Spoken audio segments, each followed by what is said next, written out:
Hi guys, welcome to a new video and a new episode of my Supernatural Rewatch series. Haven't filmed a new episode of that for a while now. I've just been very busy, especially with the new season. The last one I put out, of episode 6, as I said at the beginning of that video, I filmed that a while ago, but I just didn't have time to edit it before nowadays, so hopefully I'll do more of them soon. They just take a lot of time to film and edit, so yeah, I'll try to do more of them. But today we're up to episode 7 of season 1. We're still my favorite season 1 of course, and again, one of my most favorite episodes, which is something I say pretty much on almost every single episode of season 1. We're up to episode 7, Hookman episode, a great horror movie themed episode, just like most episodes in season 1. Back when the show was actually scary and had a great dark atmosphere. I really miss that. I wish they kept that throughout all the seasons. But anyway, back to the good old days. The legend of Hookman, well-known urban legend. So Supernatural has its own take on it, as always, very interesting take on it. And as always, the bros just make everything better, make it cooler to watch, make it funnier. They have their own humor they put in it, so it's not just a straight horror movie with dumb characters or something. No, it's a show about two bros who are family, who are tackling this larger than life horror creatures, and they really make it look like fun. So that episode is amazing. I'll never get sick of rewatching it, and there's particularly a scene in this episode towards the end of the episode that is one of my favorite horror scene in any movie or show ever. The way it's filmed, the way it's framed, the music, the tension, it gives you lessons of how to film a horror movie for anyone making movies out there.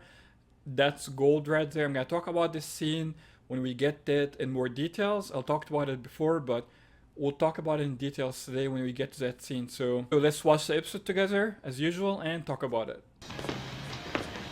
So? Damn, girl, he's not gonna know what hit him.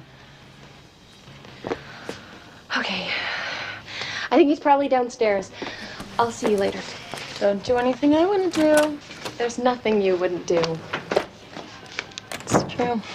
Such a cliched line.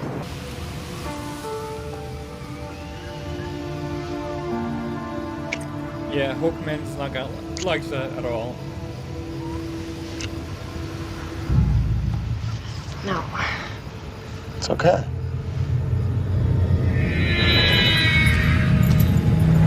Terror protector.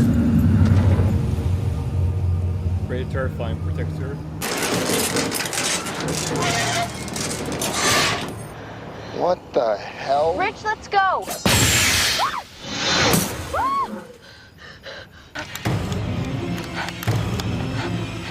Yeah, you're in the middle of nowhere at night, something creepy outside, don't go check it out. That's the horror movie rules no one follows.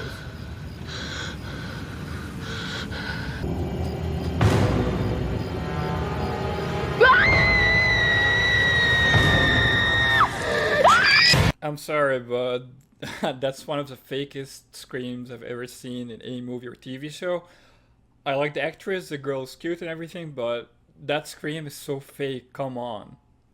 She has a good chemistry with Sam, you'll see that later in the episode, but how did they get this take and decide to go with it instead of like redoing it with a more authentic scream? That doesn't sound like someone really shocked or scared, that just seems like someone bad acting. So I remember every time I rewatch the episode I notice how bad it is. It gets worse every time. This might be a small thing, but yeah, I want to mention that's a super fake scream. It's terrible. It should be an important moment, discovering, you know, the body of your whoever this guy is, boyfriend or something. Yeah, not very authentic. But yeah, again, the effects of Hookman are pretty cool. The way he announces himself, you know, scraping at things with his hook as an invisible ghost. Pretty creepy way, pretty much for announcement, for entering a scene. And the scene I was talking about before that is one of the best scenes of any horror movie or series I've ever seen till now. Involves something similar to that at the end of the episode when he attacks the boys. We'll see that scene when it comes to it, but yeah, very interesting concept with its own supernatural spin on it. Very cool. I prefer this version than movies like I Know What You Did Last Summer, I Still Know What You Did Last Summer, all the sequels. Supernatural spin is much more interesting. Let's continue. We had great writers, great directors, making great episodes, great showrunner, Eric Kripke, obviously, creator. Where are those people? Bring them back. Too late now, huh? One more time, why are we here? Victim lived here. Nice wheels. We're your fraternity brothers from Ohio. Back when we were young enough. We're new in town, transfers. Looking for a place to stay. Oh, this scene is hilarious.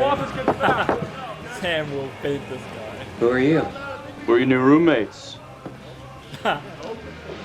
Do me a favor, get my back. Big game today. He's the artist. The things he can do with a brush.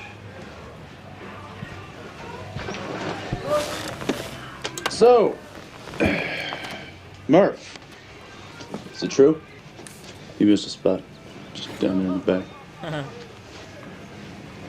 back. Lori's a freshman. She's a local. Super hot. And get this, she's a reverend's daughter. You wouldn't happen to know which church, would you? Our hearts go out to the family of the young man who Dean perished. is more interested in And my hot personal girls prayers and of thanks go out Becky's. as well to us as a church. Slamming the door on a church. It's classic. As a Love community at first sight, Sam and and as a family. The loss of a young person is particularly tragic. A life unlived is the saddest of passings. So please, let us pray. Dad, this is Sam and Dean. They're new students. It's a pleasure to meet you, sir. I must say that was an inspiring sermon. Thank you very much. It's so nice to find young people who are open to the Lord's message. I don't even believe in him right now. Listen, we're new in town, actually, and Oh, look looking at for Dean a, sitting up his bro. church group. Maybe. Tell me, Lori, what are the police saying? Well, they don't have a lot to go on. So you believe her? I do. Yeah, I think she's hot too. No, man, there's something in her eyes. And listen to this. She heard scratching on the roof, found the bloody body, suspended upside down over the car. Bloody body suspended. That sounds like Yeah, I know, the Hookman legend. that's one of the most famous urban legends ever. You don't think that we're dealing with the Hookman? Every urban legend has a One of source, them, anyway. the place where it all began. Yeah, what about the phantom scratches and the tire punctures and the invisible killer?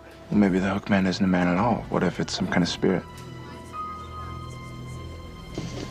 Here you go. Arrest records going back to 1851. Before internet was Thanks. so common. So this is how you spent 4 good years of your life, huh? Welcome to higher education.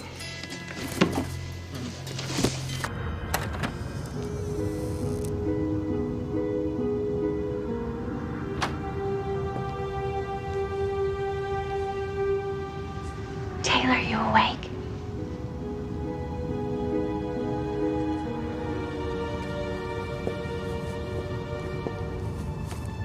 Buckshot won't do much good. Yeah. Rock salt. Salt being a spirit deterrent. Oh, Yeah. back when they were still teaching us about this stuff. It won't kill him, but it'll slow him down. That's pretty good. You and Dad think of this? I told you. You don't have to be a college graduate to be a genius. Yeah, it's true. Supernatural's origins, rock salt bullets.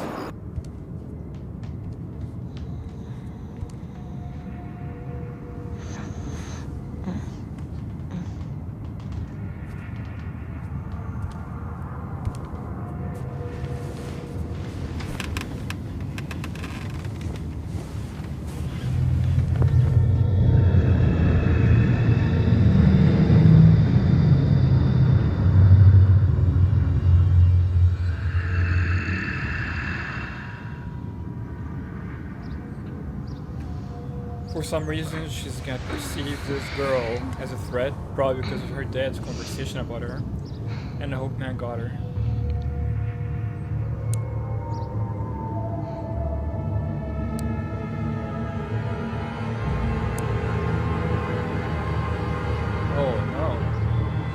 feel anything. Oh my God.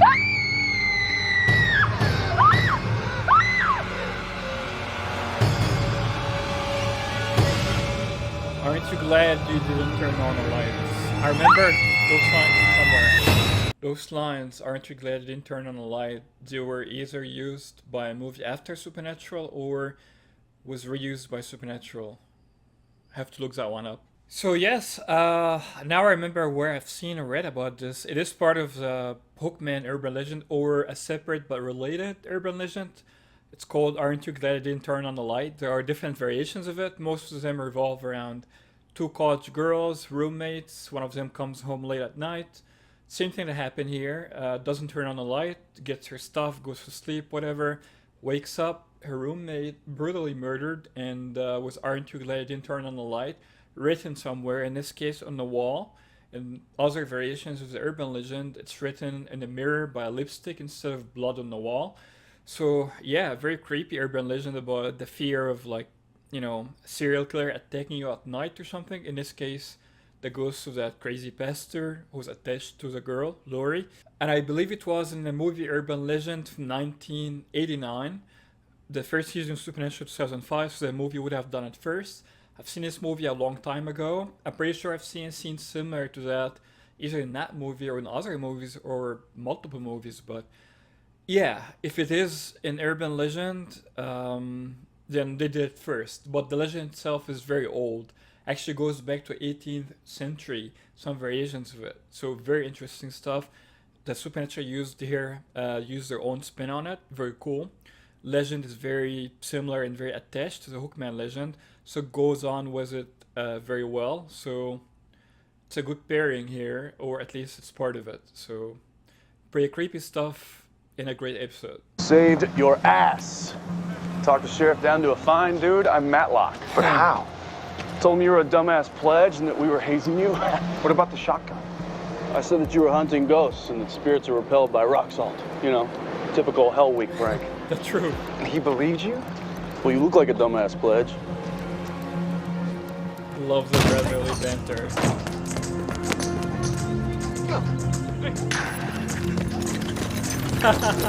Looks like they're after this, but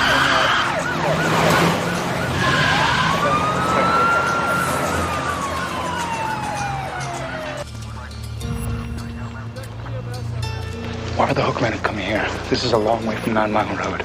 Maybe he's not haunting the scene of his crime. Maybe it's about something else.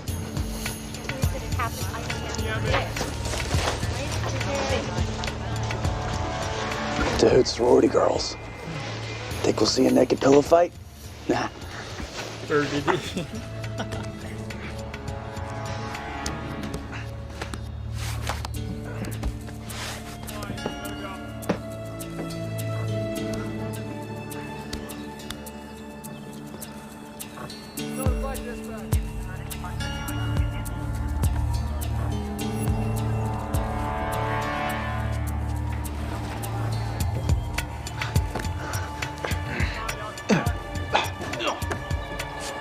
Sorry. Hey, be quiet. Be quiet. You be quiet.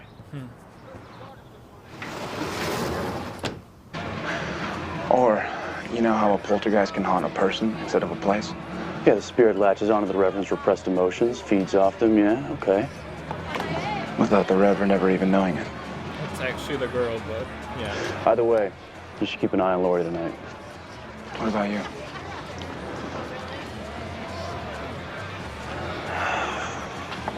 I'm gonna go see if I can find that unmarked grave.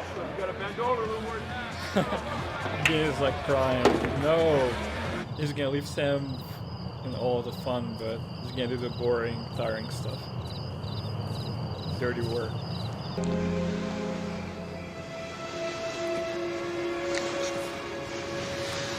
Sam? Lori, I can't. That someone you lost?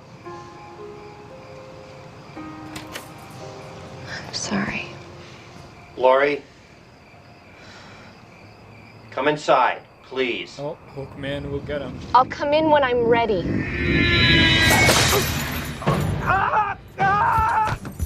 Well, that's the way to shut him up.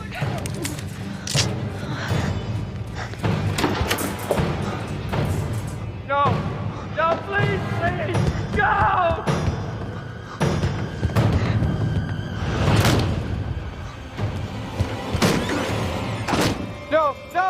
No!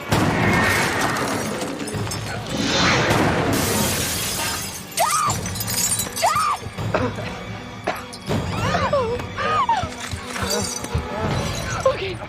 Okay, Dad, it's okay. It's okay. The first confrontation between Hookman and one of the boys is pretty awesome. So, burning a bones didn't work, obviously, because he's attached to the girl, to Lori. And especially that Hook wasn't burned yet. They have to find it and burn it to get rid of the spirit permanently. So it was a pretty cool spin on like the lore of burning and salting and burning a body not being enough sometimes. Sometimes there are other objects and the ghost can attach to people, like in this case. So early on, even in episode 7, show's already manipulating its own lore and finding new ways to tackle it, which is pretty awesome. Creepy Hookman, creepy take on it. Yeah, so we're gonna get that awesome scene at the end very soon. We're getting close to it. The final showdown between the boys and Hookman. The way he scratches at the wall, the way he enters the scene, freaking awesome. Dean looks back. Not gonna talk too much about it now. We're gonna watch it anyway, so let's continue. Remind me not to piss this girl off. But I burned those bones. I buried them in salt. Why didn't that stop him? Because there's something else. You must have missed something. No, I burned everything in that coffin. Did you get the hook? The hook? It was the murder weapon, and in a way, it was part of him. So like the bones, the hook is a source of his power. So if we find the hook, we stop the hook man. Sam and Dean unison in all its glory. And then he came and he punished him. It's not your fault. Yes, it is. I don't know how, but it is.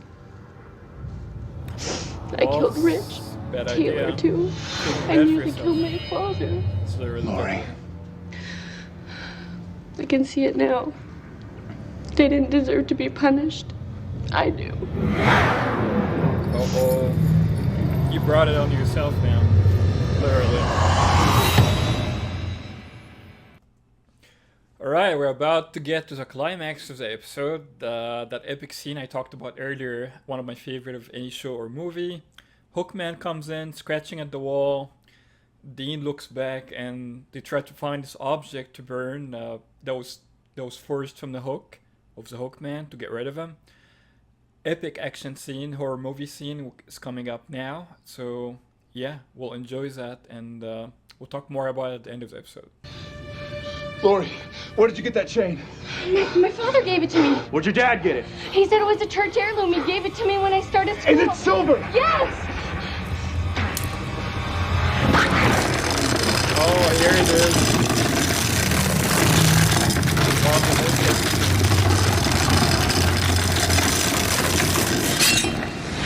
The panning shot. Striking. Simultaneous throwing. Oh, epic.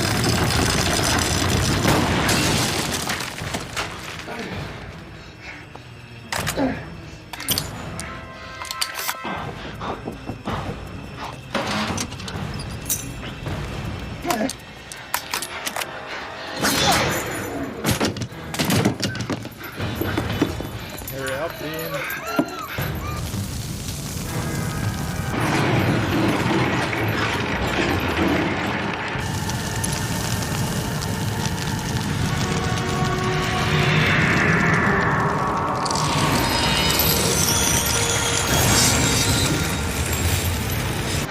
I still don't know what happened, but I do know you saved my life. My father's too. Thank you.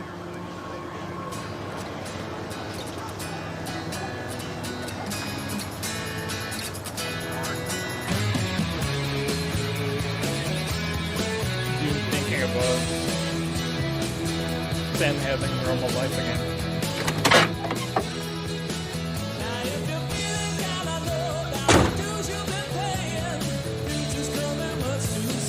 We could stay.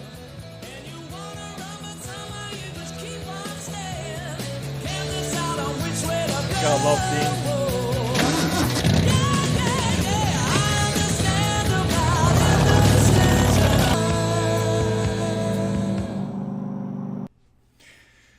Of course, Eric Kripke made it all, made all this awesomeness. He had a great team back in the day. Classic old days, best season ever, one of the best episodes ever. I'll never get sick of rewatching this episode, as I said before. The music, the atmosphere, directing, the writing, the acting has been great from J2, especially from early on. It's not like you needed 15 years to improve their acting. I think they're great from the get-go. That says a lot about how good they are as actors. And you can contrast that with acting from like the guest stars of the episode, like the girl. Cute girl and everything. She's cute, I like her, Sam likes her, even Dean likes her. I don't think the actress is that good, honestly. Like, she came off as very fake. I notice that every time I rewatch this episode. And you see that in a lot of guest stars, obviously not all of them are always good. But the screaming from her seems really fake. Emotional scenes, especially towards the end, she came off very plastic. Didn't really feel the emotions there. Seems like she's just rehearsing or reading lines and pretending to be upset about herself in that ending scene when Hookman attacks him, but came off very fake to me. But again, that takes nothing away from the episode for me. Obviously, if she was a better actress, that'd been better, but amazing take on a classic urban legend, Hookman, and Aren't You Glad You Didn't Turn on the Light, which apparently I did some quick research, is a separate urban legend, but Supernatural combined both in this episode. So it's like 2 in 1 episode almost, if you think about it this way, but the show already combined into one legend, Hookman. So yeah, he's been attached to her repressed emotions or whatever, and attacking anything it perceives as a threat to her, including her dad, herself, her friends, her boyfriend, or whatever guy who liked her at the beginning of the episode. And again, that shot, that scene, was Hookman attacking the boys at the end in a church, was a scratching on the wall, the music, the panning shot on Dean looking back. Awesome. That is how you make horror scenes in shows or movies. Like, the directors making those movies need to look at that scene to take some lessons from it. Obviously, we don't get that in recent seasons anymore because we don't have the same writers and directors anymore. That scene, again, one of my favorites. I love it. I'll never get sick of rewatching it or the episode overall. And again, gotta love Dean's sentiment and the end of the episode. Seeing Sam happy with that girl. He likes the girl, obviously. Maybe want to pursue something with her, but Sam himself is too scared to getting close to people, just like the girl was. So that's nice parallels there. Sam's girlfriends are known to die getting close to him. Jessica, you even had Sarah later, I believe in episode 19 or 18, 19, Provenance, who dies much later. Crowley kills her in like season 8 or 9, I forgot the exact season, but again, she knew Sam. If she didn't know Sam, she wouldn't have died even all those years later. Obviously, other girlfriends who died just because they're Sam's girlfriend. Like the werewolf girl wasn't exactly Sam's fault, but she was Sam's love interest at some point. So yeah, that was a nice sentiment for Dean for wanting Sam to have a normal life, even though he snatched him from that normal life in the pilot episode. Him looking at the mirror, seeing Sam was a girl, great shot. Again, talking about great directing and writing. Another great one here. He just feels bad for Sam not having that normal life, having a girl he likes and all of that. So he offers for him to stay, even though he wants to keep looking for their dad and hunting monsters, saving people. But Sam is more important to him than all of that, so he reconsiders in that scene, but Sam is worried, yeah, she's gonna get hurt if they pursue something, so he decides to keep going with Dean. I'm glad he did, because we have all these seasons now, and even though it's supposed to be officially ending, I hope it really never ends. Jensen recently said Supernatural will never end because of all the crazy stuff going on now. Stopping the show from ending, even after J2 decided to end it. Hopefully in the future, with all of the hints I keep covering on my channel, they will come back in some shape or form, especially shorter seasons. That's what they want. They're going to have more time outside of Supernatural to do whatever they want. Please, whatever network listening, give him that. Give him shorter seasons, CW, Netflix, whatever network or streaming service. Give him what they want so they can give us more what we want, more awesome Supernatural content. So, thanks for watching, guys. I hope you enjoyed the rewatch episode today. What do you think of Hookman episode? Is it one of your favorites, just like it's mine? Let me know down below what you think. Subscribe for more awesome supernatural content. Till next time, as always, no chick flick moments. Thank you for watching. Subscribe to Wayward Winchester for more awesome supernatural content. Till next time, as always, no chick flick moments. Amara, no! No chick flick moments.